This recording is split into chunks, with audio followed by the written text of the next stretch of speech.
विद्यार्थियों नमस्कार। आप जुड़े हुए हैं आपके अपने YouTube प्लेटफॉर्म जिसका नाम है केमिस्ट्री बाय डी शर्मा और हम डॉक्टर दिपेंद्र कुमार शर्मा आपके साथ आपके अपने YouTube प्लेटफॉर्म पर जुड़े हुए हैं। विद्यार्थियों इस वीडियो लेक्चर के माध्यम से हम पढ़ने वाले हैं किसी स्पेशल पेपर का सॉल्यूशन। कौन सा पेपर है मैं आपको स्क्रीन की तरफ ले चलता हूं। प्रथम वर्ष का पेपर है एबिलिटी एनहेंसमेंट कोर्स यानी क्षमता संवर्धन पाठ्यक्रम, जिसे फाउंडेशन कोर्स के नाम से भी जाना जाता है, जिसे आधार पाठ्यक्रम के नाम से भी जाना जाता है। पेपर का नाम है हिंदी भाषा और इस पेपर का जो नाम होगा वो language, Hindi language and culture यानी हिंदी भाषा और संस्कृति। यह पेपर 2 मई 2026 के दिन RALVV यूनिवर्सिटी के अंदर हुआ है। इस पूरी यूनिवर्सिटी का नाम है रानी अवंतीबाई लोधी विश्वविद्यालय सागर का ये पेपर है और इस पेपर का सॉल्यूशन हम देखने वाले। उससे पहले मैं आपको ये बता दूं कि ये पेपर सागर विश्वविद्यालय यानी रानी अवंतीबाई लोधी विश्वविद्यालय के साथ साथ मध्य प्रदेश के सभी कॉलेजों में, सभी यूनिवर्सिटी में प्रथम वर्ष में पढ़ने वाले विद्यार्थियों के लिए भी पेपर महत्वपूर्ण होगा। तो विद्यार्थियों पूरा वीडियो लेक्चर आप देखिएगा जिससे आपको एक आइडिया लगेगा कि आपकी यूनिवर्सिटी में भी पेपर किस तरीके से हो सकता है और प्रश्नों का पैटर्न क्या रहेगा। पूरे पेपर का सॉल्यूशन हम बैक टू बैक समझने की कोशिश करेंगे। विद्यार्थियों बात कर रहे हैं यहां पर क्षमता संवर्धन पाठ्यक्रम, जिसको फाउंडेशन कोर्स भी बोलते हैं। रानी अवंतीबाई लोधी विश्वविद्यालय सागर का पेपर है, मध्य प्रदेश का पेपर है। दिनांक 2 मई 2026 का पेपर, उस पेपर की तरफ मैं आपको ले चलता हूं। पेपर में यहां पर दिया हुआ एबिलिटी एनहेंसमेंट कोर्स यानी हिंदी भाषा और संस्कृति का पेपर है। 100 नंबर का पेपर है। पास होने के लिए चाहिए आपको 35 अंक। बात करते हैं यहां पर क्या क्या दिया हुआ है। पार्ट ए यानी खंड ए में दिया हुआ अति लघु उत्तरीय प्रश्न। टोटल यहां पर 5 प्रश्न दिए और प्रत्येक प्रश्न यहां पर 3 अंकों का बताया गया है। कितना बताया गया? 3 अंकों का प्रश्न बताया गया है। हम उन प्रश्नों की तरफ चलते हैं। कौन कौन से प्रश्न है? तो पहला प्रश्न, भारतीय ज्ञान परंपरा का क्या अभिप्राय है? मातृभूमि कविता का भावार्थ लिखिए। उत्साह निबंध का मूल भाव स्पष्ट कीजिए। पर्यायवाची शब्द किसे कहते हैं? उदाहरण से समझाइए। और संक्षेपण क्या है? इन सब प्रश्नों के उत्तर मैं वीडियो के सेकंड सेगमेंट में आपको बताने की कोशिश करूंगा। आगे चलते। इस पेपर के पार्ट सेकंड में दिया हुआ लघु उत्तरीय प्रश्न, जिसमें भारतीय ज्ञान परंपरा का हिंदी भाषा पर क्या प्रभाव है समझाइए। ये खंड जो ब है इसमें टोटल 8 अंक का एक प्रत्येक प्रश्न रहेगा और 5 प्रश्नों को सोल्व करना रहेगा। भारत वंदना कविता का सारांश लिखिए। रामधारी सिंह दिनकर का जीवन परिचय लिखिए। शब्दों के प्रकार को समझाइए और धर्म की अवधारणा को स्पष्ट कीजिए। खंड स में दीर्घ उत्तरीय प्रश्न आएंगे। यहां पर 3 प्रश्न आपको करना होंगे और प्रत्येक प्रश्न 15 अंक का रहेगा। क्या क्या प्रश्न पूछे गए? महर्षि पणिनि के जीवन व दर्शन पर प्रकाश डालिए। शतरंज के खिलाड़ी कहानी का सार अपने शब्दों में व्यक्त कीजिए। भगवान राम के चरित्र की विशेषताओं पर प्रकाश डालिए। उपसर्ग और प्रत्यय को परिभाषित करते हुए दोनों के 10-10 उदाहरण लिखिए और हिंदी के प्रमुख विराम चिन्हों को समझाइए। तो ये पेपर है। इस पेपर का सॉल्यूशन मैं आपको आगे बताने जा रहा हूं। तो विद्यार्थियों उससे पहले आपसे एक रिक्वेस्ट है। क्या रिक्वेस्ट है? कि वीडियो लेक्चर अच्छा लगता है तो वीडियो को लाइक अवश्य कीजिएगा। लाइक बटन दिखाई दे रहा होगा, बिल्कुल वीडियो को लाइक अवश्य कीजिएगा। आपके क्लासमेट तक, आपके दोस्तों तक, आपके साथियों तक इस वीडियो को शेयर अवश्य कीजिएगा। खास बात, कोई डाउट है तो कमेंट बॉक्स में कमेंट करके जरूर आप हमें बताइएगा कि आपको क्या डाउट है। वीडियो अच्छा लगता है तो भी कमेंट कीजिएगा। वीडियो में कोई समस्या है तो भी आप कमेंट हमें कीजिएगा। उसके साथ ही अभी तक आपने आपके अपने चैनल को सब्सक्राइब नहीं किया है तो चैनल को सब्सक्राइब अवश्य कीजिए, जिससे हमें एक मोटिवेशन मिलता रहे और हम आपके साथ बने रहें। विद्यार्थियों एक और खास बात, ये पेपर मुझे जो प्राप्त हुआ है विद्यार्थियों के द्वारा यानी कि आपके द्वारा प्राप्त हुआ है। तो स्क्रीन पर एक नंबर दिखाई दे रहा होगा। नंबर है 77250 यानी 77 250 44 325 44325। यह नंबर आपके मोबाइल में, इस नंबर को आप नोट कर लीजिए कॉपी में और बाद में इसको सेव कर लीजिए। आपकी यूनिवर्सिटी में जो भी पेपर आपका होता है वह पेपर मुझे क्लियर फोटो के साथ में भेजने का कष्ट करें, ताकि उसी तरीके से मैं ये जो पेपर आपके सामने ला रहा हूं वो पेपर भी आपके सामने लेकर आ सकूं, ताकि मध्य प्रदेश के सभी विद्यार्थियों को उस पेपर का सॉल्यूशन उपलब्ध हो सके और उनको भी एक मदद मिल सके। तो एक रिक्वेस्ट है, नंबर आपको स्क्रीन पर दिखाई दे रहा है 77 250 44 325। इस नंबर पर आप अपना पेपर व्हाट्सएप के माध्यम से हमें भेज सकते हैं। चलते हैं आगे। इस पेपर के सॉल्यूशन की तरफ देखो। खंड अ में बात हुई अति लघु उत्तरीय प्रश्न की। कितने प्रश्न? 5 प्रश्न आपको करना है, प्रत्येक प्रश्न 3 अंक का। आपकी यूनिवर्सिटी में चेंज हो सकते हैं, पर जो क्वेश्चन आएंगे, क्वेश्चन का ट्रेंड कुछ इसी तरीके से रहेगा। पहला प्रश्न है, भारतीय ज्ञान परंपरा का क्या अभिप्राय है? तो मैं भारतीय ज्ञान परंपरा के अभिप्राय से आपको समझाने की कोशिश करता हूं। इस प्रश्न को तो आपको याद करना ही है, समझना है, ध्यान रखिएगा। इस प्रश्न को तो आप समझने की कोशिश कीजिएगा। थोड़ा सा वीडियो की लेंथ ज्यादा होगी, इसलिए मैं थोड़ा सा स्पीड मेरी तेज रहेगी, तो इसको समझने की कोशिश कीजिएगा। तो भारतीय ज्ञान परंपरा का क्या अभिप्राय है? तो भारतीय ज्ञान परंपरा की बात करें तो भारतीय ज्ञान परंपरा ज्ञान, विज्ञान और जीवन दर्शन का भंडार है। ये तीनों घटक आपस में जुड़े हुए हैं और अनुभव, चिंतन और ध्यान के माध्यम से एक दूसरे को सुगम बनाते हैं। भारतीय ज्ञान परंपरा मुख्य रूप से 3 पहलुओं पर बल देती है, अर्थात परंपरा, दृष्टि और लौकिक प्रयोजन। इसमें गुरु शिष्य परंपरा को विकसित करने वाले ऋषियों और योगियों के प्राचीन ज्ञान से उत्पन्न दार्शनिक विमर्श समाहित है। भारत पीढ़ियों से चली आ रही समृद्ध विरासत और परंपरा का साक्षी रहा है और इसे निरंतर प्रवाह ने वर्तमान चुनौतियों से निपटने के लिए एक अद्वितीय और समग्र दृष्टिकोण प्रदान किया है। सभ्यताओं के टकराव और विचारधाराओं के संघर्ष से जूझ रही दुनिया में यह वसुधैव कुटुंबकम के आदर्श से प्रेरणा लेकर एकता का आधारभूत सिद्धांत प्रस्तुत करता है।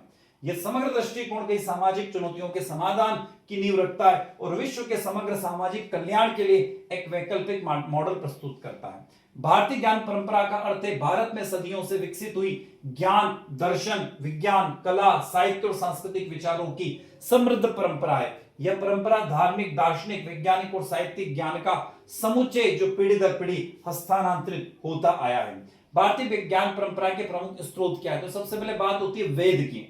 वेद जो है भारतीय ज्ञान परंपरा के सबसे प्राचीन और महत्वपूर्ण स्रोत है। इनमें ऋग्वेद, यजुर्वेद, सामवेद और अथर्ववेद चारों वेदों को शामिल किया गया है। उसके बाद आते हैं उपनिषद। ये भारतीय ज्ञान परंपरा के सेकंड मोस्ट सबसे प्रमुख स्रोत है, सोर्स है, जिसमें वेदांत दर्शन के आधार पर आत्मा, ब्रह्म और मोक्ष के विषय में गहन ज्ञान प्रदान करते हैं। पुराण और महाकाव्य की बात करें तो रामायण और महाभारत जो धार्मिक, नैतिक और सांस्कृतिक ज्ञान देते हैं। धार्मिक ग्रंथ की बात करें तो भगवत गीता जो जीवन के दार्शनिक और नैतिक पहलुओं पर प्रकाश डालती है। दर्शन शास्त्र की बात करें तो न्याय, वैशेषिक, सांख्य, योग, मीमांसा, वेदांत आदि 6 दर्शन शास्त्र जो तर्क और ज्ञान के विभिन्न पहलुओं को समझाते हैं। वैदिक विज्ञान और आयुर्वेद की बात करें तो प्राचीन भारतीय विज्ञान, गणित, ज्योतिष और आयुर्वेदिक चिकित्सा के ग्रंथ हैं। लोक साहित्य और कहानियों की बात करें तो जनमानस की सोच और संस्कृति को दर्शाने वाले लोकगीत, कहानियां और नाटक हैं। इस प्रकार भारतीय ज्ञान परंपरा अनेक स्रोतों से समृद्ध है जो धार्मिक, दार्शनिक, वैज्ञानिक और सांस्कृतिक ज्ञान का भंडार है। दूसरा प्रश्न आता है मातृभूमि कविता का भावार्थ लिखिए। अब प्रथम वर्ष के आपके इसमें मातृभूमि कविता भी आपके सिलेबस में दी हुई है। इसके भावार्थ को हम समझने की कोशिश करते हैं। इस प्रश्न पत्र को जो मैं आपको बता रहा हूं इसको पूरा अच्छे से पढ़िएगा, समझिएगा, ताकि आपको एक आइडिया लग जाएगा कि प्रश्नों के उत्तर किस तरीके से हमें लिखना है। तो मैत्रेय गुप्त द्वारा रचित कविता मातृभूमि कविता जो है वह राष्ट्र प्रेम और प्रकृति चित्रण का एक अनूठा संगम है। इस कविता में कवि ने मातृभूमि यानी भारत भूमि को साक्षात ईश्वर के रूप में माना और उसकी वंदना की है। प्रकृति का सजीव चित्रण है इस कहानी मातृभूमि के अंदर। तो कवि ने मातृभूमि के सौंदर्य का वर्णन करते हुए उसे एक भव्य स्वरूप दिया है। नीला आकाश मातृभूमि का वस्त्र है और सूर्य एवं चंद्रमा उसके क्या है? मुकुट है। समुद्र उसकी कमरबंद यानी करधनी के समान है और पक्षियों का जो चहचहाना है उसकी स्तुति का गान करना यानी कि वंदना है। शेषनाग का फण उसका सिंहासन है। इस प्रकार कवि ने संपूर्ण प्रकृति को मातृभूमि की सेवा में लीन बताया है, मातृभूमि की सेवा में तत्मस्तक बताया है। आगे बात करें मातृभूमि की ममतामयी रूप, तो मातृभूमि केवल मिट्टी का ढेर नहीं है बल्कि एक मां के समान है। कवि कहता है कि इस भूमि में हमें अन्न, जल और वायु प्रदान कर हमारा पालन पोषण किया है। हमारा शरीर इसी मिट्टी से बना है और अंत में इसी में मिल जाना है। मातृभूमि का आंचल हर कष्ट को हरने वाला और सुख प्रदान करने वाला है। ईश्वर का सगुण रूप है। कविता की सबसे महत्वपूर्ण विशेषता यह है कि कवि मातृभूमि को ईश्वर का ही एक रूप मानता है। वह कहता है जिसकी यह सगुण मूर्ति सर्वेश की है, जिसकी यह सगुण मूर्ति सर्वेश की है, अर्थात यह मातृभूमि उस निराकार ईश्वर का साक्षात रूप है। इसकी सेवा करना ही ईश्वर की सच्ची भक्ति है। कृतज्ञता और समर्पण। कवि यह संदेश देता है कि जिस भूमि पर रहकर हमने सुख प्राप्त किए हैं, जिसकी धूल में खेलकर हम बड़े हुए हैं, उसके प्रति हमेशा कृतज्ञ रहना चाहिए। वे स्पष्ट करते कि हम इस ऋण से कभी भी मुक्त नहीं हो सकते, इसलिए हमें अपना तन, मन और धन सब कुछ मातृभूमि के चरणों में अर्पित कर देना चाहिए। प्रमुख विशेषताएं क्या है?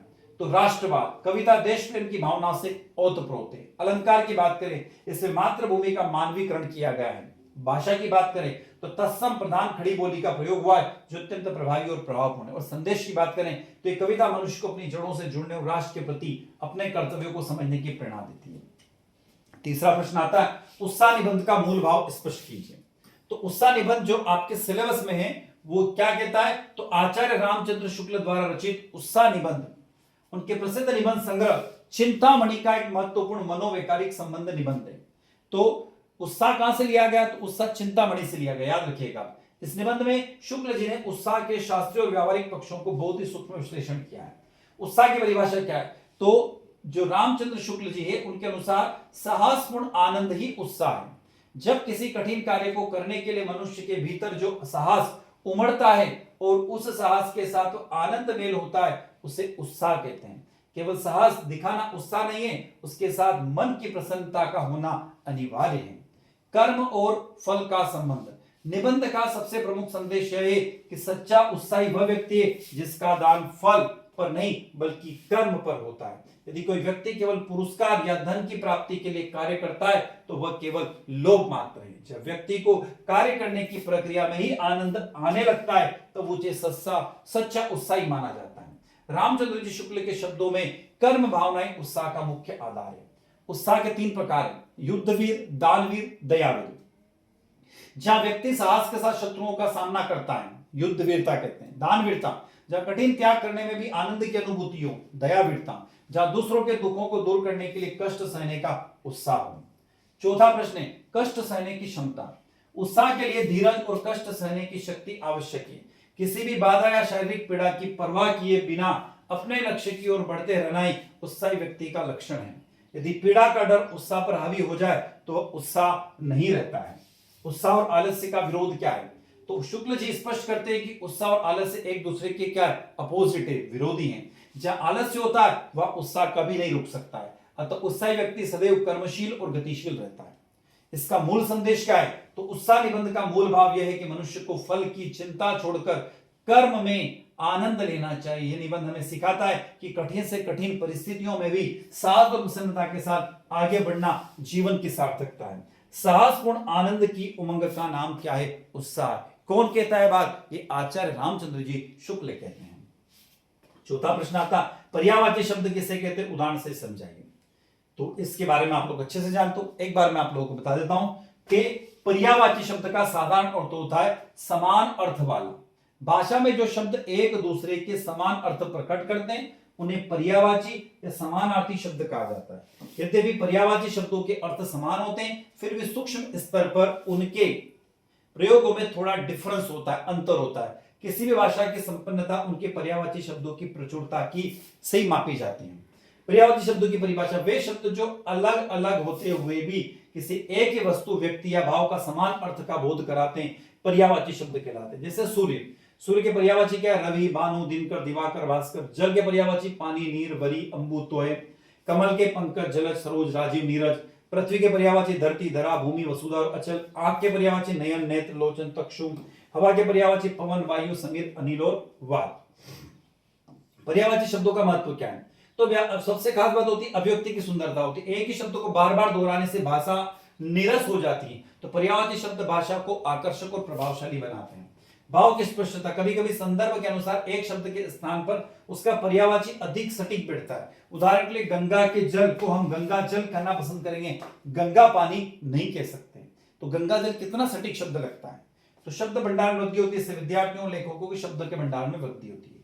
पांचवा और आखिरी प्रश्न है खंड ए का, उसके बाद हम खंड बी की तरफ चलेंगे। संक्षेपण क्या है? तो संक्षेपण यानी प्रीशियस राइटिंग का अर्थ है कि किसी विस्तृत विवरण, लेख, निबंध या वक्तव्य के मूल भावों को कम से कम शब्दों में सार के रूप में लिखना, इसे संक्षेपण कहते हैं। हम कह सकते हैं कि कोई आर्टिकल 10 पेज का है तो 10 पेज को आर्टिकल को आपको 1 पेज के आर्टिकल में कन्वर्ट करना है।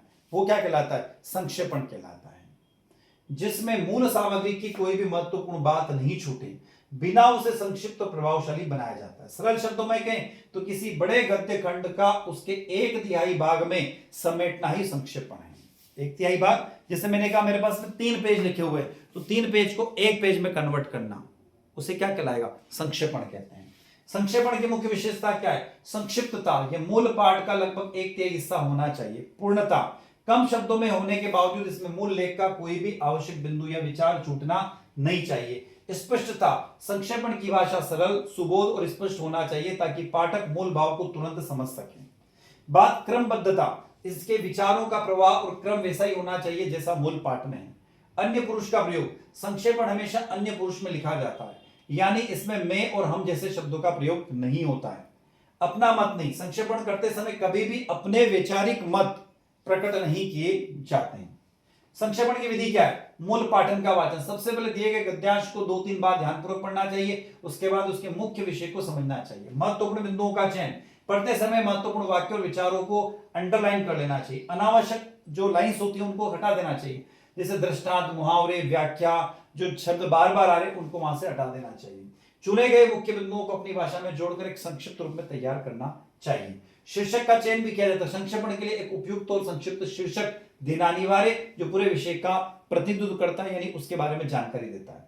संक्षेपण का महत्व क्या है? आज के व्यस्ततम युग में समय की कमी के कारण संक्षेपण का महत्व बहुत बढ़ गया है। कार्यालय कामकाज, पत्रकारिता, शोध कार्य और प्रतियोगिता परीक्षाओं में अपनी बात को संक्षिप्त में प्रभावी ढंग से कहना एक संक्षेपण का अनिवार्य हिस्सा है। विद्यार्थियों को मांगे खंडब्बा में आएगा लघु उत्तरी प्रश्न, और यहां पर प्रत्येक प्रश्न में उन्होंने 8 अंक का दिए और 5 प्रश्न आपको करना है। पहला प्रश्न है, भारतीय ज्ञान परंपरा का हिंदी भाषा पर क्या प्रभाव है, समझाइए। तो इसके बारे में आपको जानकारी होगी, मैं आगे चल रहा हूं इसके आंसर की तरफ। तो भारतीय ज्ञान परंपरा में हिंदी भाषा पर क्या प्रभाव, भारतीय ज्ञान परंपरा का हिंदी भाषा पर क्या प्रभाव है, समझाइए। तो यहां पर यदि हम लोग देखें तो भारतीय ज्ञान परंपरा और हिंदी भाषा का संबंध अत्यंत गहरा है और अटूट है। केवल हिंदी संवाद का माध्यम नहीं है, बल्कि हजारों वर्षों की दार्शनिक, सांस्कृतिक और वैज्ञानिक चेतना की समाहिका भी है। भारतीय ज्ञान परंपरा हजारों वर्षों की निरंतरता और नवाचार का परिणाम है। इसमें हिंदी भाषा का योगदान केवल एक संवाद के माध्यम के रूप में नहीं, बल्कि इसमें ज्ञान को जन जन तक पहुंचाने वाले सेतु के रूप में भी अत्यंत महत्वपूर्ण है। भारतीय ज्ञान परंपरा एक समृद्ध और प्राचीन सांस्कृतिक धरोहर है। इसमें विविध भाषाओं और साहित्य के महत्वपूर्ण योगदान दिया है। हिंदी साहित्य ने इस परंपरा में न केवल भाषाई समृद्धि प्रदान की है, बल्कि भारतीय समाज और संस्कृति के विचारों को भी गहराई से प्रतिबंधित किया है। हिंदी साहित्य की भूमिका को समझने के लिए इसके इतिहास, विकास और ज्ञान परंपरा के विभिन्न आयामों पर इसके प्रभाव को जानना आवश्यक है। भारतीय ज्ञान परंपरा एक अत्यंत विस्तृत और विविधतापूर्ण परंपरा है। इसमें धार्मिक, दार्शनिक, वैज्ञानिक और साहित्यिक तत्व समाहित है। वेद भारतीय ज्ञान परंपरा के मूल स्रोत माने जाते हैं। ऋग्वेद, यजुर्वेद, सामवेद, अथर्ववेद के माध्यम से जीवन, ब्रह्मांड, प्रकृति और देवताओं के रहस्य को समझने का प्रयास किया गया है। उपनिषदों में आत्मा, ब्रह्मा और मोक्ष सिद्धांतों की गहन व्याख्या की गई। ये ग्रंथ आध्यात्मिक ज्ञान का आधार है। हिंदी साहित्य में इनके दर्शन की झलक विभिन्न रूपों में मिलती है, जैसे रामायण और महाभारत भारतीय संस्कृति के 2 महान महाकाव्य। इनका प्रभाव हिंदी साहित्य पर बहुत गहरा पड़ा है। तुलसीदास कृत, रामचरितमानस और कई अन्य हिंदी कवियों ने रामायण और महाभारत की कहानियों को अपनी कृतियों के माध्यम से प्रस्तुत किया है। भारतीय ज्ञान परंपरा के प्रमुख 6 दर्शन है, जिसमें न्याय दर्शन गौतम के द्वारा दिया गया, वैश्विक दर्शन कणाद जी के द्वारा दिया गया, सांख्य दर्शन कपिल मुनि के द्वारा दिया गया, योग दर्शन पतंजलि के द्वारा दिया गया और पूर्ण मीमांसा जैमिनी के द्वारा, वेदांत दर्शन बादरायण के द्वारा दिया गया। हिंदी साहित्य में इन दर्शनों की झलक संत साहित्य, भक्ति काव्य और आधुनिक चिंतनधारा को स्पष्ट रूप में देखी जा सकती है। लोक कथा और पुराणों में धार्मिक, इतिहास और सांस्कृतिक कथाएं संग्रहित हैं। हिंदी साहित्य की कथा, साहित्य, नाटकों और कवियों में अनेक रूपों में प्रकट होती है। भारतीय ज्ञान परंपरा केवल धार्मिक और दार्शनिक नहीं, बल्कि इसमें गणित, खगोल शास्त्र, चिकित्सा और आयुर्वेद का भी महत्वपूर्ण स्थान है। आर्यभट्ट, भास्कराचार्य, चरक और सुश्रुत जैसे विद्वानों के ज्ञान का प्रभाव हिंदी साहित्य के वैज्ञानिक एवं तार्किक लेखन में देखा जा सकता है। अर्थात जो भी ज्ञान से जुड़ा माध्यम है वह ज्ञान परंपरा के अंतर्गत आता है। हिंदी साहित्य जगत ज्ञान का वह सूर्य जो विभिन्न विधा रूपी रश्मियों से चमत्कृत होते हुए संपूर्ण संसार को आलोकित करता है। भारतीय ज्ञान परंपरा को प्रभावित करने वाले साहित्यिक सूर्य को और यदि दृष्टिपात किया जाए तो गद्य, उपन्यास, कहानी, संस्मरण, एकांकी, नाटक, रिपोर्टर, यात्रा, साहित्य आदि रश्मियों के रूप में संसार के विभिन्न यथार्थ भावनाओं को समाज के समक्ष प्रकाशित करने में अग्रणी है। यह जनमानस का नवीन चेतना, जागरूकता, सहजता और लेकर जाता है इस विषय के किसी भी पक्ष पर दृष्टिपात करने से पूर्व ही यदि परंपरा शब्द की व्याख्या की जाए तो परंपरा वह संपत्ति जो बिना रुके सतत गति से अपनी कर्म प्रथ की ओर आगे बढ़ती थी। यह परंपरा अपने अंदर समेटे हुए ज्ञान को चारों ओर प्रकटित करते हुए चारों ओर व्याप्त दुख वेदना को अपने अंदर समाहित करते हुए कल्पना और भावों से उसमें ऊर्जा भरे उसे जनमानस तक पहुंचाती है। इस प्रकार सूखी मानव के हृदय में ऐसी जागृति प्रदान करती है जिसमें दूर दूर तक के व्यक्ति एक दूसरे के साथ जुड़कर अपनी भावनाओं और अनुभूति होते हुए यह परंपरा ज्ञान स्वरूप, चेतना स्वरूप, सांस्कृतिक स्वरूप, नैतिक गुण स्वस्वरूप है। इसलिए परंपरा नित्य नवीन और नवाचार से युक्त है। परंपरा एक मान्यता के रूप में भी संचालित होती चली जा रही है जो कि जीवन के एक नवीन आलोक देने वाली होती है, नए मूल्यों से जोड़ने वाली होती है, नए ज्ञान का प्रतीक होती है। मान्यताएं धीरे धीरे परंपराओं की बात करें तो भारत की मिट्टी में बसी हुई उसके वैदिक पौराणिक दार्शनिक साहित्य ज्ञान के रूप में निरंतर मानव मनुष्य का विषय होकर अग्रसित होती जाती है। भारतवर्ष में सबसे सुंदर, सुहद और शक्तिशाली परंपरा साहित्य परंपरा है जो प्राचीन काल से ज्ञान का मूल स्रोत रही है, जिसमें विभिन्न सांस्कृतिक सभ्यताओं को अपनी वाणी से हिंदी के माध्यम से परिष्कृत और प्रचारित किया है, परिमार्जित किया। जन भाषा हिंदी को अपनी सरलता, सरलता, सुगमता तथा सशक्तता से भारतीय ज्ञान परंपराओं को साहित्यिक धरातल पर व्याप्त कर दिया है। अगला प्रश्न 7वां, भारत वंदना कविता का सारांश लिखिए। तो इसका सारांश क्या है, उस सारांश की तरफ हम लोग चलते हैं। तो भारत वंदना कविता राष्ट्र प्रेम और सांस्कृतिक गौरव से ओतप्रोत एक कालजयी रचना है।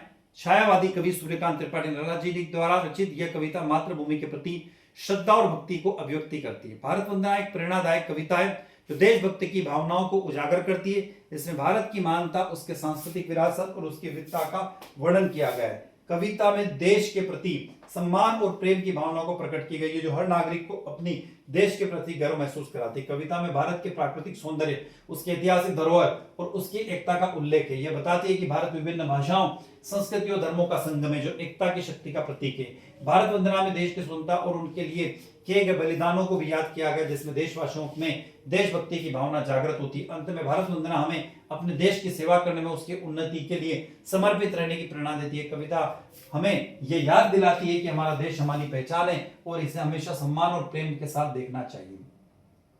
पहले पॉइंट की बात करें तो मातृभूमि की आरती। कविता का प्रारंभ भारत माता की स्तुति से होता है।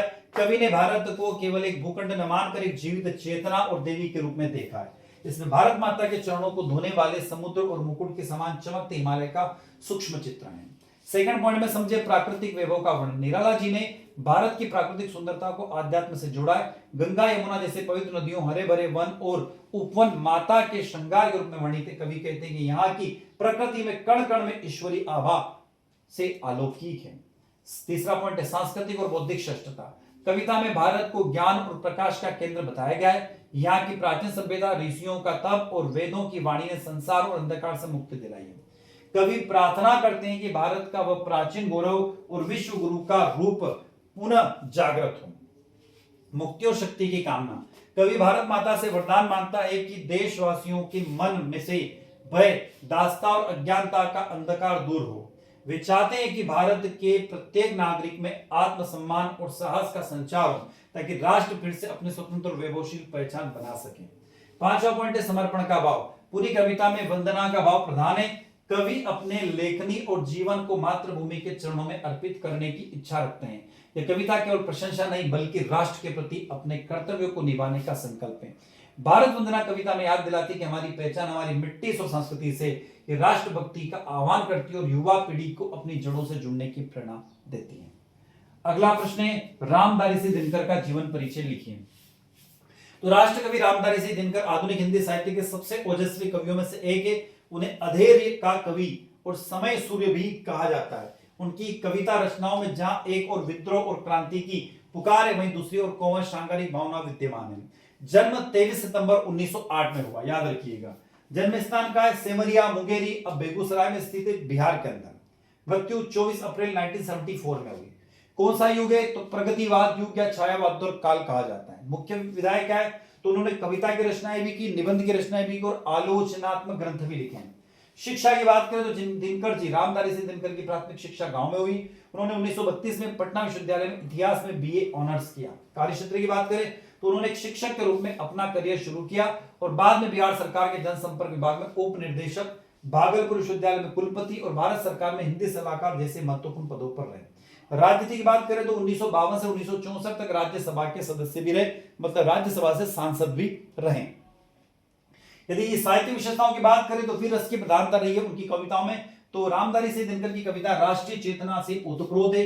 उन्होंने गुलाम भारत के अपनी लेखनी से युवाओं को जोश बढ़ने का काम किया है।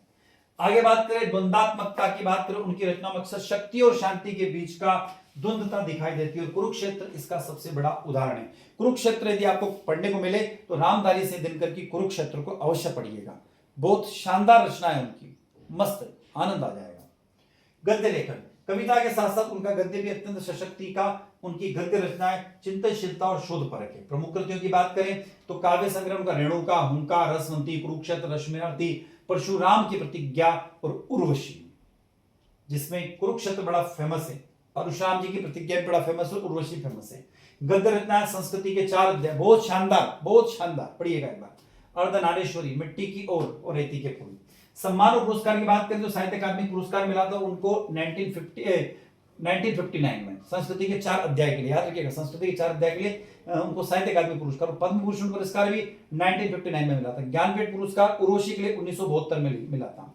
अतः रामधारी सिंह दिनकर की कुछ लाइनें हैं। दो राह समय का रथ का घर घर नाद सुनो, सिंहासन खाली करो कि जनता आती है। बहुत शानदार लाइन है, इसको कभी पढ़िएगा। इस दिन में किसी वीडियो के माध्यम से आपको इन लाइनों को अवगत भी कराऊंगा। बड़ी मस्त लाइन है, बड़ी मर्मिक लाइन है। शब्दों के प्रकार, अगला प्रश्न, शब्दों के प्रकारों को समझाइए। हिंदी व्याकरण में शब्दों का वर्गीकरण मुख्य रूप से 4 आधारों पर किया गया है। शब्दों के इन भेदों को समझने से भाषा का संरचना और अर्थ की गहराई उत्पत्ति होती है।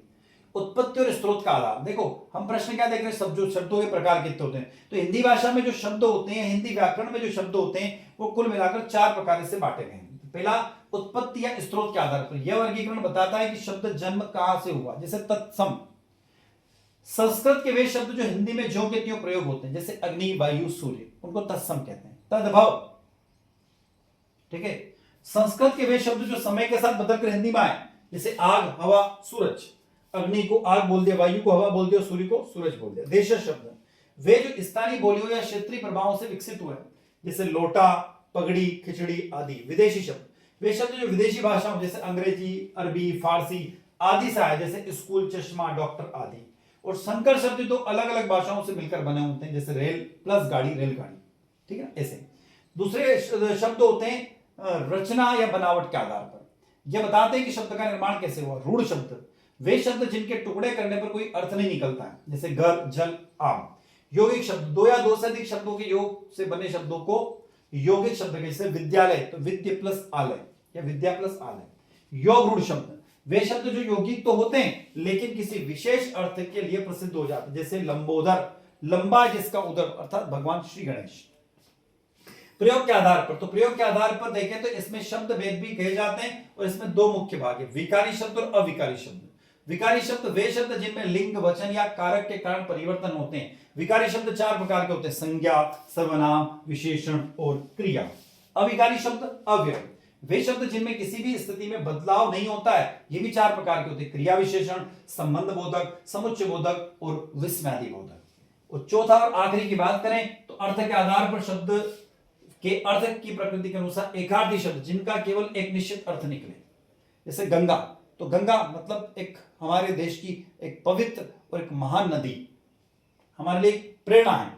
अनेकार्थी शब्द एक शब्द के जब कई अनेक अर्थ निकले, जैसे कनक, कनक का अर्थ सोना भी होता है, धतूरा भी होता है। समानार्थी शब्द जैसे पर्यायवाची कहते हैं, तो एक ही अर्थ को प्रकट करने के लिए अलग अलग शब्द, जैसे आकाश, नभ, गगन। विपरीत शब्द जो परस्पर उल्टे अर्थ देते हैं, जैसे दिन रात, है ना, जय पराजय। तो इस तरीके से तो ये 4 प्रकार से शब्दों की बात होती है।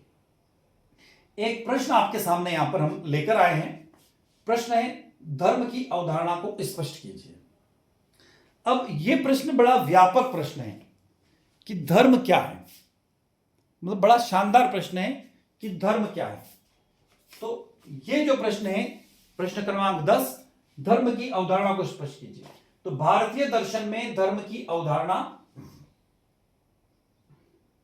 भारतीय दर्शन में धर्म की अवधारणा अद्वितीय और व्यापक है। संस्कृत शब्द धर्म का अंग्रेजी में सटीक अनुवाद संभव नहीं है। यदि मैं धर्म का अंग्रेजी में अनुवाद देखूंगा तो रिलीजन होता है, रिलीजियस होता है, जो कि बड़ा खराब सा शब्द है अंग्रेजी के अंदर। पर यदि मैं हिंदी के अंदर बात करूंगा तो धर्म अपने आप में बड़ा एक व्यापक शब्द है। क्यों है? तो धर्म शब्द संस्कृत की ध्र धातु से बना है, जिसका शाब्दिक अर्थ होता है धारण करना। क्या होता है? धारण करना, जिसका अर्थ है पालन पोषण करना, सहारा देना या संरक्षण करना। भारतीय परंपरा में धारिते इति धर्म, धारिते इति धर्म शब्द है, अर्थात कहा गया है कि जो धारण करने योग्य वही धर्म है। मतलब जिस चीज को हम अडॉप्ट करें वही धर्म है। हम बोलते हैं ना भैया एक चीज बुरी है और एक चीज अच्छी है, तो हम क्या करते हैं? अच्छी चीजों को धारण कर लेते हैं, अच्छी चीजों को एक्सेप्ट कर लेते हैं। तो अच्छी चीजें मतलब वो धर्म है, और बुरी चीजें मतलब वो अधर्म है। तो धर्म जिसको आप धारण कर सकते हैं, जिसको आप एक्सेप्ट कर सकते हैं, जिसके पद चिन्हों पर आप चल सकते हैं, वो क्या है? धर्म है। तो डॉक्टर राधाकृष्णन ने क्या शानदार लाइनें लिखी हैं। हम धर्म को जीवन के 4 उद्देश्य धर्म अर्थ काम मोक्ष के प्रति मनुष्य के संपूर्ण कर्तव्य के रूप में परिभाषित कर सकते हैं, जो 4 समूह यानी चतुर्वर्ण और 4 अवस्थाओं चतुर आश्रम के सदस्यों द्वारा किया जाता है। धर्म की अवधारणा को निम्नलिखित प्रमुख आयामों के माध्यम से समझ सकते हैं। क्या क्या आयाम? धर्म का व्यापक अर्थ क्या है? तो पश्चिमी संस्कृति में धर्म को अक्सर रिलीजन यानी संप्रदाय या मत के अर्थ में लिया जाता है, लेकिन भारत मनीषों में यह बहुत व्यापक है। यह धर्म का अर्थ किसी विशेष पूजा पद्धति से नहीं, बल्कि उन प्राकृतिक नियमों और नैतिक मूल्यों से है जो सृष्टि और समाज का संतुलन बना के रखती है। भैया मैं ये नहीं कह सकता हूं धर्म जैसे हमारे हिंदुस्तान में चलता है, हमारे भारत में चलता है, हिंदू धर्म है, मुस्लिम धर्म है, बौद्ध है, सिख है, जैन है, फारसी है, ठीक है, ईसाई है। धर्म की बात नहीं, धर्म मतलब जो धारण करे। यहां पर धर्म की बात याद नहीं है कि जो किसी कोई हिंदू है, कोई मुस्लिम है, कोई सिख है, कोई ईसाई है, कोई क्रिश्चियन है, कोई फारसी, ये बात हो ही नहीं रही है। यहां पर बात क्या है? क्या कह रहा है? पश्चिमी संस्कृति जो है वो मानती है रिलीजन को, धर्म को, पर भारत क्या मानता है? यहां धर्म का अर्थ किसी विशेष पूजा पद्धति से नहीं, बल्कि उन प्राकृतिक नियमों और नैतिक मूल्यों से है जो सृष्टि और समाज को संतुलित रखती है। याद रखिएगा, क्या कर रही है? सृष्टि और समाज को संतुलित रखने का जो कार्य करती है वो क्या है? धर्म है। उदाहरण, अग्नि का धर्म क्या है? जलाना। और पानी का धर्म क्या है? शीतलता प्रदान करना। यदि वे इन गुणों को छोड़ दे तो उनका अस्तित्व क्या होगा? समाप्त हो जाएगा। यहां से आपको समझ में आ गया होगा इस एग्जाम्पल के थ्रू। नैतिकता और चारित्रिक गुणों की बात करें तो महर्षि मनु के मनुस्मृति में धर्म के 10 लक्षण बताए गए जो किसी भी मनुष्य के श्रेष्ठ चरित्र का आधार बनते हैं। पहला, धैर्य। दूसरा, सहनशीलता। तीसरा, मन पर कंट्रोल्ड नियंत्रण। चौथा, चोरी ना करना जिसे अस्तेय बोलते हैं। शौच मतलब शुद्धता। छठा, इंद्रियों पर काबू पाना, हमारी जो 5 इंद्रियां उन पर काबू पाना। बुद्धि, ज्ञान, सच्चाई और क्रोध ना करना है। तो ये मनुस्मृति के अंदर धर्म के 10 स्तंभ बताए गए हैं, 10 पॉइंट बताए गए। कर्तव्य के रूप में धर्म की बात करें तो भारतीय समाज व्यवस्था में धर्म को कर्तव्य के रूप में परिभाषित किया गया है। व्यक्तियों के जीवन में उसकी भूमिका के अनुसार उसका धर्म बदलता है। जैसे पुत्र धर्म, माता पिता की सेवा करना और उनकी आज्ञा का पालन करना। राजधर्म, राजा या शासक को प्रजा के प्रति न्यायपूर्वक या न्यायपूर्ण व्यवहार करना। स्वधर्म, अपनी अंतरात्मा और योग्यता के अनुसार अपने कार्यों का निर्वहन करना। अब बात करते हैं चौथा पॉइंट, पुरुषार्थ के रूप में धर्म। भारतीय जीवन दर्शन में 4 पुरुषार्थ, धर्म, अर्थ, काम, मोक्ष में धर्म सबसे ऊपर रखा गया। इसका अर्थ है कि धन का अर्जन करना और इच्छाओं की पूर्ति करना। सदैव धर्म नैतिकता की मर्यादाओं के भीतर ही होना चाहिए। 5वां पॉइंट, सामाजिक संतुलन का आधार। धर्म वह तत्व है जो समाज को बिखरने से बचाता है। यह मनुष्य को पशुत्व प्रवृत्तियों से ऊपर उठाकर लोक कल्याण की ओर प्रेरित करता है। यह तो अभ्युदय निश्रेयस सिद्धि। सधर्म अर्थात जिसमें इस लोक की उन्नति और परलोक में कल्याण की प्राप्ति हो, वही क्या है? धर्म है। रिलीजन नहीं है, धर्म है। फिर कह रहा हूं, धर्म कोई कर्म कांड नहीं है, बल्कि ये हमारे इस देश की एक जीवन पद्धति है, हमारे जीवन जीने का तरीका है। यह सत्य, अहिंसा, सदाचार, कर्तव्य परायण का वह मार्ग है जो व्यक्ति को स्व से ऊपर उठकर सर्व की साथ जोड़ता है। इसे हम लोग क्या बोलते हैं? धर्म कहते हैं।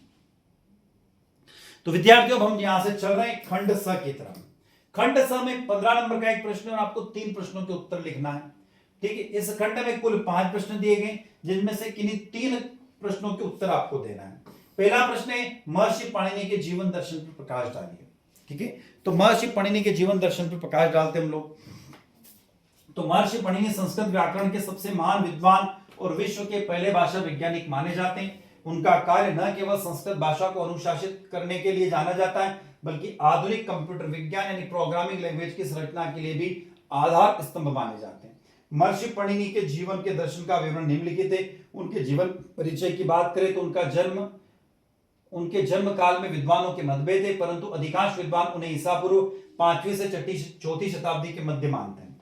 जन्म स्थान वे प्राचीन भारत के गांधार, वर्तमान में पाकिस्तान के लाहौर क्षेत्र के शालातूर नामक ग्राम के निवासी थे। इस कारण उन्हें शालातूरी भी कहा जाता था। इनका जीवन काल 520 से 460 ईसा पूर्व माना जाता है। शिक्षा, उनकी शिक्षा तत्कालीन विश्व प्रसिद्ध तक्षशिला विश्वविद्यालय में हुई थी। उनकी माता का नाम दाक्षी था, इसलिए पाणिनि को दाक्षी पुत्र भी कहा जाता है। प्रमुख रचनाएं, सबसे प्रमुख रचना उनकी अष्टाध्यायी है। पाणिनि की ख्याति का मुख्य आधार उनकी कालजयी रचना अष्टाध्यायी है। यह संस्कृत व्याकरण का अत्यंत वैज्ञानिक ग्रंथ है। इसमें 8 अध्याय और प्रत्येक अध्याय में 4 पाद है और कुल मिलाकर इसके अंदर लगभग 4000 सूत्रों को समावित किया गया है। वैज्ञानिकता, अष्टाध्यायी की सबसे बड़ी विशेषता है कि इसमें सूत्र शैली पाणिनि ने गागर में सागर भरते हुए पूरी भाषा को संक्षिप्त सूत्रों में बांध दिया है। पाणिनि के दर्शन और योगदान की बात करें तो महर्षि पाणिनि का दर्शन केवल भाषा तक सीमित नहीं था, बल्कि वह तर्क और विज्ञान पर आधारित था। भाषा का मानकीकरण, पाणिनि ने से पहले संस्कृत के कई रूप प्रचलित थे। उन्हें अष्टाध्यायी के माध्यम से भाषा को एक निश्चित ढांचा दिया, जिसमें वो सदा के लिए संस्कृत अथवा परिष्कृत या सांस्कृतिक हो गई। शिव सूत्र की बात करें, महेश्वर सूत्र की बात करें तो मान्यता है कि पाणिनि ने भगवान शिव के डमरू से निकले 14 सूत्र, जिसे महेश्वर सूत्र को आधार मानकर वर्णमाला का वर्गीकरण किया। यह वर्गीकरण आधुनिक ध्वनि विज्ञान के बेहद करीब है। गणितीय दृष्टिकोण की बात करें तो उनके सूत्रों की रचना बीजी गणित यानी एलजेब्रा की तरह है, जिसमें गणित में फार्मूले होते हैं, वैसे पाणिनि ने शब्दों की व्युत्पत्ति के लिए भी सूत्र दिए थे। धातु पाठ और गण पाठ की बात करें तो उन्होंने शब्दों के मूल धातुओं को पहचाना और उनका वर्गीकरण किया। इसमें लाखों शब्दों के अर्थ और निर्माण को समझा जा सकता है।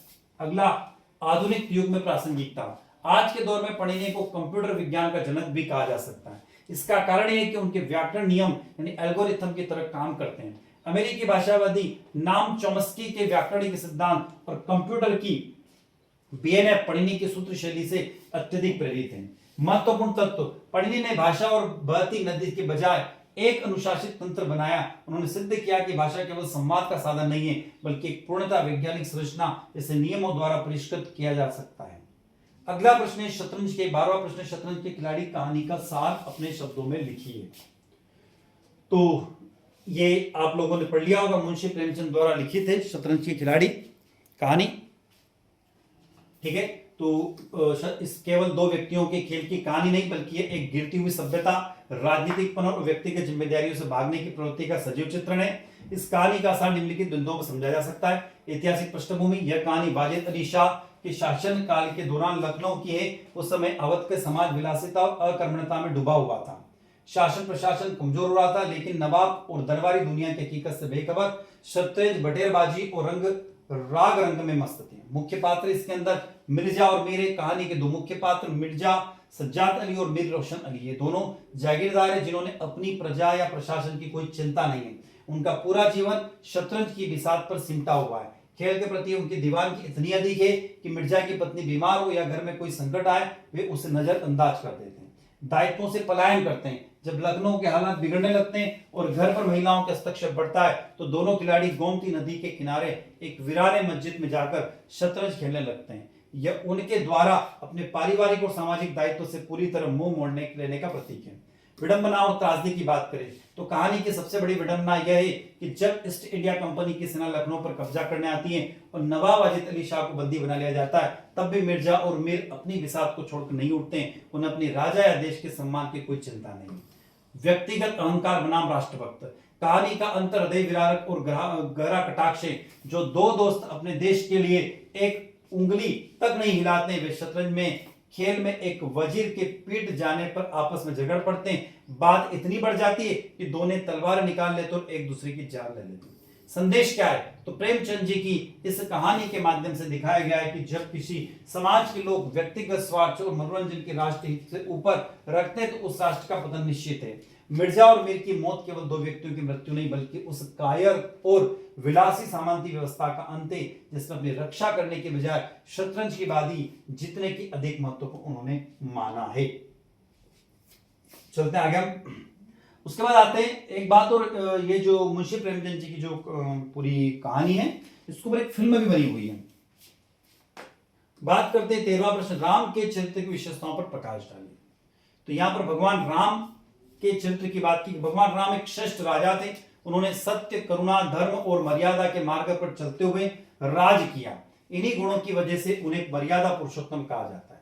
श्री राम भारतीय संस्कृति के प्रतीक, मर्यादा पुरुषोत्तम और एक आदर्श महामानव है जिनके चरित्र में धर्म, सत्य, त्याग और लोक कल्याण का अद्भुत संगम है। वे आदर्श पुत्र, भाई, पति और राजा के रूप में नैतिक मूल्यों, धैर्य, करुणा और असीम वीरता की प्रतिमूर्ति हैं जो निस्वार्थ सेवा और न्याय के लिए जीवन जीते हैं।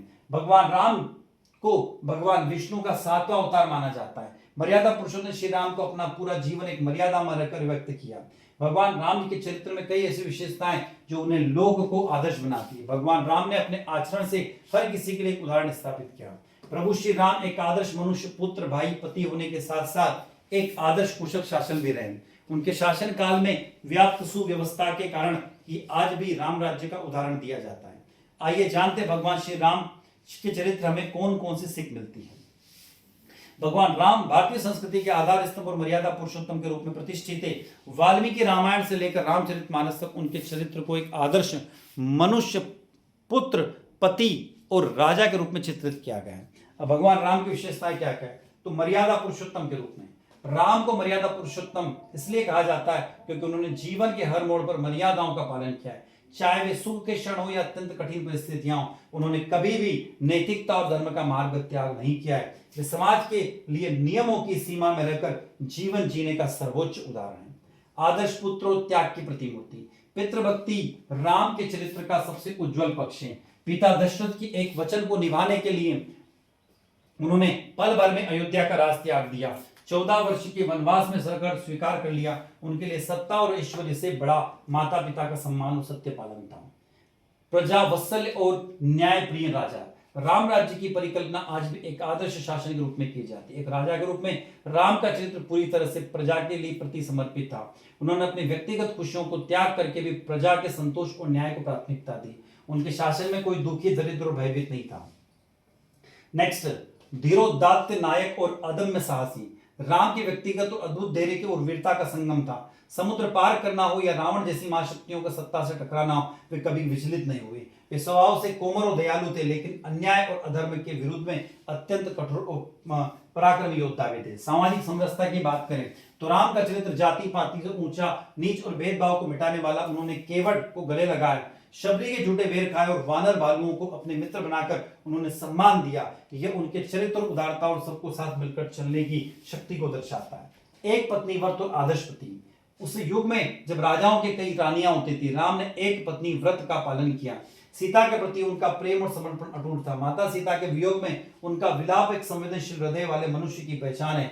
तो उन्हें रावण के चुंगल से छुड़ाने का संकल्प उनकी दृष्टता का प्रमाण है। राम का चरित्र हमें सिखाता है, भगवान राम का चरित्र हमें सिखाता है कि कठिन से कठिन परिस्थितियों में भी अपनी मानवता और नैतिक मूल्यों से को कैसे बचाए रखा जाए। वे केवल एक धार्मिक पात्र नहीं बल्कि भारतीय जीवन दर्शन के व्यावहारिक आदर्श हैं। रामो विग्रहवान धर्म, बड़ी शानदार लाइन।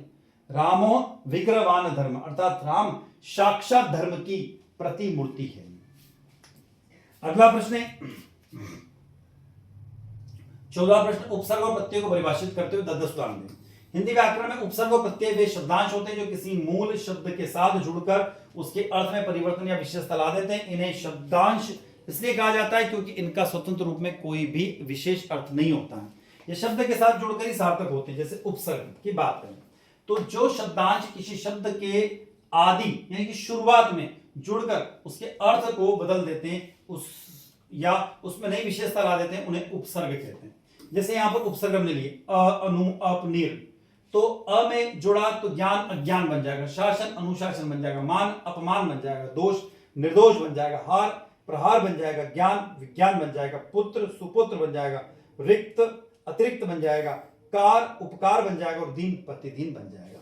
तो ये हमने क्या किया, उपसर्ग लगाए और ये मूल शब्द है। तो मूल शब्द में उपसर्ग लगाने से निर्मित जो शब्द होगा उसका अर्थ परिवर्तित हो जाता है। प्रत्येक परिभाषा जो शब्दांश किसी शब्द के अंत में जुड़कर उसके अर्थ में परिवर्तन ला देते हैं उसे प्रत्यय कहते हैं। तो उपसर्ग आगे जुड़ते हैं, प्रत्यय पीछे जुड़ते हैं। जैसे हमने यहां पर उदाहरण लिए, जैसे पढ़ना हो जाएगा, सुंदर में ता जोड़ दिया सुंदरता हो जाएगा, भारत में एरे जोड़ दिया भारतीय हो जाएगा, बल में वान जोड़ दिया बलवान हो जाएगा, लिख में आवड़ प्रत्यय जोड़ दिया तो लिखावट हो जाएगा, दूध में वाला प्रत्यय जोड़ दिया दूध वाला हो जाएगा, मिठास में ई प्रत्यय जोड़ दिया तो मिठाई हो जाएगा, समाज में एक प्रत्यय जोड़ दिया सामाजिक हो जाएगा, घबरा में आहट प्रत्यय जोड़ दिया घबराहट हो जाएगा, और गाड़ी में वान प्रत्यय जोड़ दिया गाड़ीवान हो जाएगा। उसके बाद बात करते हैं हिंदी के प्रमुख विराम चिन्हों की बात करते हैं। आखिरी प्रश्न ये, इस प्रश्न के द्वारा हमारे वीडियो का समापन होगा। लगभग विद्यार्थी हमारे वीडियो की लेंथ मुझे जहां तक लग रहा 45 से 50 मिनट की हो चुकी होगी, मुश्किल से 4-5 मिनट का वीडियो है। तो लिखते समय भावों की स्पष्टता और उसे अर्थ की शुद्धता के लिए जिन चिन्हों का प्रयोग किया जाए उन्हें विराम चिन्ह कहते हैं। विराम का अर्थ है रुकना या ठहरना। यदि इनका सही स्थान पर प्रयोग न किया जाए तो वाक्य अर्थ का अनर्थ हो जाता है। जैसे पूर्ण विराम की बात करें, पहला हम यहां पर 10 विराम चिन्हों की बात करेंगे। तो पहला पूर्ण विराम, ठीक है। अब पूर्ण विराम की जब हम बात कर रहे हैं यहां पर, तो पूर्ण विराम में ऐसा एक साइन इस्तेमाल होता है, लाइन खींच देते, डंडा खींच देते हैं। वाक्य के समाप्त होने पर पूर्ण विराम का प्रयोग किया जाता है। ये हिंदी का सबसे प्राचीन और प्रमुख चिन्ह है। जैसे राम घर जा रहा है तो अपने लाइन खींच दी, तो पूर्ण विराम हो गया। अल्प विराम में किसका इस्तेमाल होता है, कौमे का इस्तेमाल होता है। जहां वाक्य में बहुत कम समय के लिए रुकना हो या ठहरना हो तो इस प्रकार के शब्दों में अल्प विराम का इस्तेमाल होता है। जैसे राम कोमा श्याम और मोहन खेल रहे हैं, तो राम और श्याम के बीच में अपने क्या कर दिया, कोमा लगा दिया। तीसरा जो होता है अर्धविराम, तीसरा होता है अर्धविराम, जिसे यहां पर हम क्या लगाते हैं, सेमीकोलन, ऐसा लगाते हैं। पूर्ण विराम से कम और अल्प विराम में थोड़ा अधिक समय तक रुकने के लिए इसका प्रयोग होता है। जैसे सूर्योदय हुआ अंधकार दूर हो गया, तो इसमें किसका इस्तेमाल हुआ, अर्धविराम का। प्रश्नवाचक चिन्ह, जब वाक्य में कोई प्रश्न पूछा रहा हो तो वाक्य के अंत में इसका प्रयोग किया जाता है। जैसे तुम्हारा नाम क्या है, क्या आपने चैनल को सब्सक्राइब किया है, हाँ किया है, अरे भैया नहीं किया तो कर लो। अगला विस्मयादिबोधक चिन्ह, विस्मयादिबोधक चिन्ह क्या है, विस्मयादिबोधक चिन्ह, यहां पर एक ऐसी लाइन खींचेंगे और इसके नीचे एक छोटा सा डॉट लगा देते हैं। हर्ष शोक घृणा आश्चर्य जैसे मनोभाव को प्रकट करने वाले शब्दों या वाक्यों के अंत में क्या, विस्मयादिबोधक चिन्ह। जैसे वाह कितना सुंदर दृश्य, वाह कितना अच्छा वीडियो है कि नहीं। इसलिए योजक चिन्ह, दो शब्दों को जोड़ने के लिए द्वंद्व समाज या शब्द युग्मों के बीच में इसका प्रयोग होता है। जैसे हम इसको हाइपरफाइन बोलते हैं ना, माता पिता सुख दुख धीरे धीरे, है ना, शिक्षक और छात्र। अब उद्धरण चिन्ह, मतलब जिसमें हम को वो लगाते हैं, इन्वर्टेड कामा जैसे बोलते हैं ना, किसी विशेष व्यक्ति के उपनाम या पुस्तक के शीर्षक के लिए, मतलब सिंगल, और डबल किसी के कहे हुए कथन को ज्यों का त्यों कहने के लिए। जैसे नेताजी ने कहा था तुम मुझे खून दो मैं तुम्हें आजादी दूंगा, तो उसको हम इन्वर्टेड कामा में लिख देते हैं। आगे चलते हैं, लाघव चिन्ह, जिसमें एक डॉट का इस्तेमाल होता है, एक बिंदी का इस्तेमाल होता है। किसी बड़े शब्द को संक्षिप्त रूप में, जैसे डॉक्टर के लिए यहाँ ये लगा दिया हमने ना, हमने मिस्टर लिखते हैं तो एम आर लिख के डॉट लगा देते हैं, एमपी लिखते तो एम डॉट पी डॉट लगाते हैं, तो उसको लाघव चिन्ह बोलते हैं। विवरण चिन्ह, जब किसी विषय की व्याख्या करनी हो या आगे विवरण देना हो तो इसमें हम इस्तेमाल करते हैं विवरण चिन्ह को। संज्ञा के 3 मुख्य भेद होते हैं, जैसे विराम चिन्हों की महत्वता। एक उदाहरण, विराम चिन्ह को गलत स्थान प्रयोग अर्थ का अनर्थ हो जाता है। रोको मत उसे जाने दो, रोको मत जाने दो, दोनों में अंतर है ना, तो कहने में डिफरेंस हो जाता है। तो इस तरीके से ये जो चिन्ह होते हैं 10 प्रकार के होते हैं। विद्यार्थियों, आप अभी तक जुड़े हुए थे मेरे साथ यानी डॉक्टर देवेंद्र कुमार शर्मा के साथ, आपके अपने यूट्यूब प्लेटफॉर्म जिसका नाम है chemistry bye D Sharma. I hope video lecture आप लोगों को अच्छा लगा होगा। अच्छा लगा वीडियो को लाइक कीजिएगा, आपके क्लास में वीडियो को शेयर कीजिएगा, कमेंट बॉक्स में कमेंट करके बताइएगा और चैनल को सब्सक्राइब अवश्य कीजिए, जिस समय एक मोटिवेशन मिलता रहो इसी तरीके से हमेशा हम आपके साथ बने रहें। विद्यार्थियों, मैं डॉक्टर देवेंद्र कुमार शर्मा इसी के साथ आपसे विदा लेता हूं। नए वीडियो के साथ, नई इन्फॉर्मेशन के साथ पुनः आपसे मुलाकात होगी। तब तक जय हिंद, जय भारत।